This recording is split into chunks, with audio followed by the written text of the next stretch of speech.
महेंद्रपुर नाम का एक गांव था जहां पर एक बुढ़िया रहती थी। उसके परिवार में कोई नहीं था। उसके पूरे शरीर पर बहुत सारे छाले थे, जिस वजह से वो बहुत परेशान रहती थी। वो ठीक से उठ बैठ भी नहीं पाती थी। वो अक्सर मदद के लिए अपने घर से बाहर लोगों को आवाज देती रहती थी।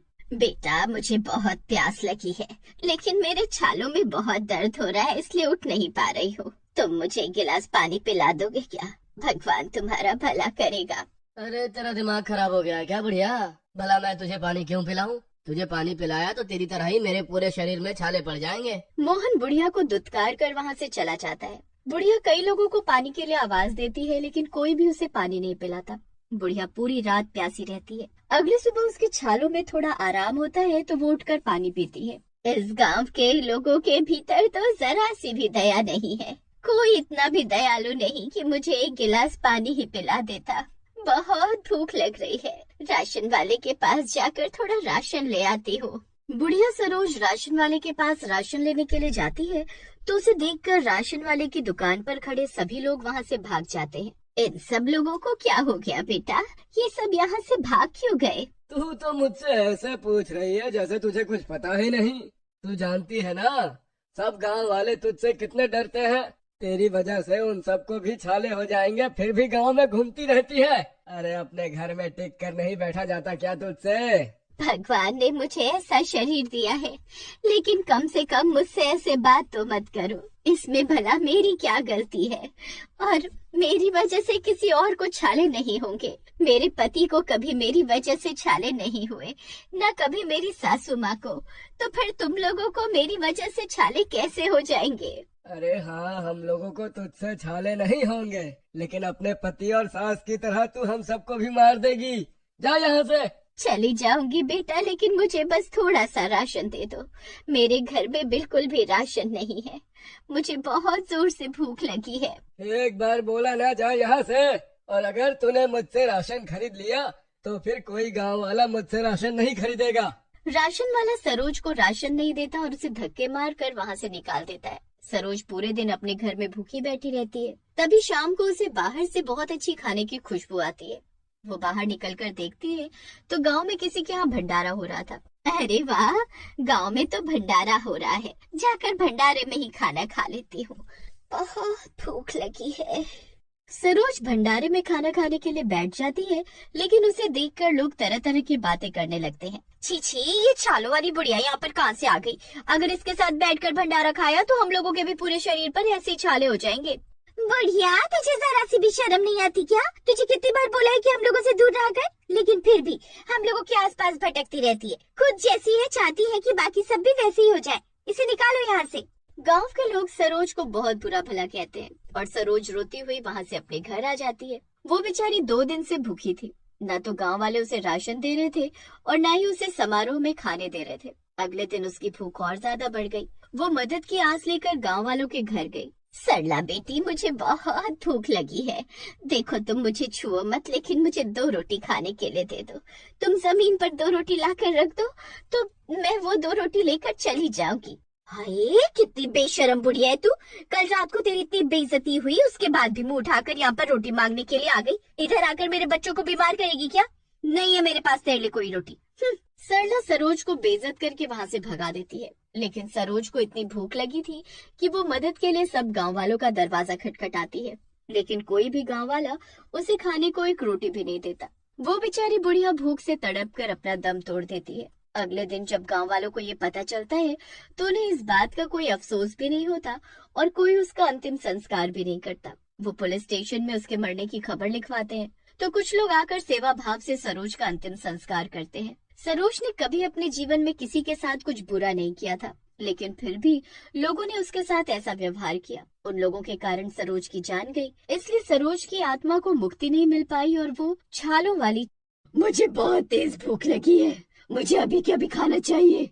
उस दिन सबसे पहले सरला ने मुझे खाना देने से मना किया था, तो सबसे पहले उसी के घर जाऊंगी। छालों वाली चुड़ैल जाकर सरला के घर का दरवाजा खटखटाती है। सरला जैसे ही दरवाजा खोलती है तो अपनी आंखों के सामने छालों वाली चुड़ैल को देखकर वो बुरी तरह डर जाती है। मुझे बहुत भूख लगी है, मुझे गर्मा गर्म खाना चाहिए। सरला उसे खाना नहीं देती और वहाँ पर रखा बेलन उसके ऊपर फेंक कर मारती है। जिससे छाले वाली चुड़ैल के छालों में और ज्यादा दर्द हो जाता है। सरला तुरंत ही अपने घर का दरवाजा बंद कर लेती है, लेकिन चुड़ैल को उसके ऊपर और ज्यादा गुस्सा चढ़ जाता है। जीते जी तो इन लोगों ने मेरे साथ जो किया सो किया, लेकिन मेरे मरने के बाद भी ऐसा बर्ताव, अब तो इन्हें सबक सिखाना ही पड़ेगा। अगले दिन सरला जब सोकर उठती है तो उसके पूरे शरीर पर भी सरोज की तरह छाले पड़ चुके थे। वो गांव की औरतों को रात के बारे में बताती है तो गांव की औरतें उससे दूर हो जाती हैं। देखो सरला बहन, तुम्हारे साथ जो भी हुआ, लेकिन अब हमसे तुम दूर रहा करो। अगर तुम हमारे पास भी आई तो तुम्हारी तरह हमारे शरीर पर भी छाले हो जाएंगे। जिस तरह सब लोग सरोज के साथ बर्ताव करते थे, अब सरला के साथ भी वैसा ही बर्ताव करने लगते हैं। रात को छालों वाली चुड़ैल फिर से खाना मांगने के लिए निकलती है और आज वो सरिता का दरवाजा खटखटाती है, लेकिन सरिता दरवाजा नहीं खोलती। मैं जानती हूँ कि बाहर वही छालों वाली चुड़ैल है और अगर मैंने दरवाजा खोला तो वो मुझे भी सरला की तरह बना देगी। मैं दरवाजा खोलूंगी नहीं। सरला दरवाजा नहीं खोलती, लेकिन अगले दिन उसका शरीर भी छालों से पूरी तरह भर जाता है। वो खुद को आईने में देखकर बहुत रोती है। मैंने तो दरवाजा भी नहीं खोला था, लेकिन फिर भी मेरे शरीर पर छाले पड़ गए। सरिता गांव वालों के सामने जाती है तो गांव वाले उससे भी घिन करने लगते हैं। धीरे धीरे हर रोज छालों वाली चुड़ैल सबका दरवाजा खटखटाती है और चाहे उसके खटखटाने पे कोई दरवाजा खोले या ना खोले, अगले दिन उसका पूरा शरीर छालों से भरा होता था। गांव के आधे से ज्यादा लोग इस चीज से ग्रस्त हो चुके थे और इसका कोई निवारण ढूंढ रहे थे। हमें इसका कोई ना कोई निवारण तो ढूंढना ही पड़ेगा ना। अगर हम एक दूसरे से घृणा करते रहेंगे तो अभी आधे गांव को छालों वाली चुड़ैल ने अपना शिकार बनाया है, वैसे ही पूरे गांव को भी बना लेगी। मेरे पति एक तांत्रिक बाबा के पास गए हैं, उनके बारे में बहुत सुना है हमने, शायद वो हमारी कुछ मदद कर सके। गांव में तांत्रिक बाबा आते हैं। वो बहुत ही पहुंचे हुए सिद्ध तांत्रिक थे। वो शाम के समय गांव में एक जगह यज्ञ कुंड बनाते हैं और अपने मंत्रों की शक्ति से छालों वाली चुड़ैल को वहां पर बुलाने की कोशिश करते हैं। तभी थोड़ी देर बाद छालों वाली चुड़ैल वहां पर प्रकट हो जाती है। तो क्यों इन गांव वालों को परेशान कर रही है? आधे से ज्यादा गांव वालों को तूने छालों की बीमारी से ग्रस्त कर दिया है। आखिर तू क्यों इन सब लोगों के साथ ऐसा कर रही है? चली जा यहाँ से। इन लोगों ने भी मेरे साथ बहुत बुरा किया था। मुझे छालों की बीमारी थी तो इन लोगों ने गांव में मेरा राशन बंद कर दिया।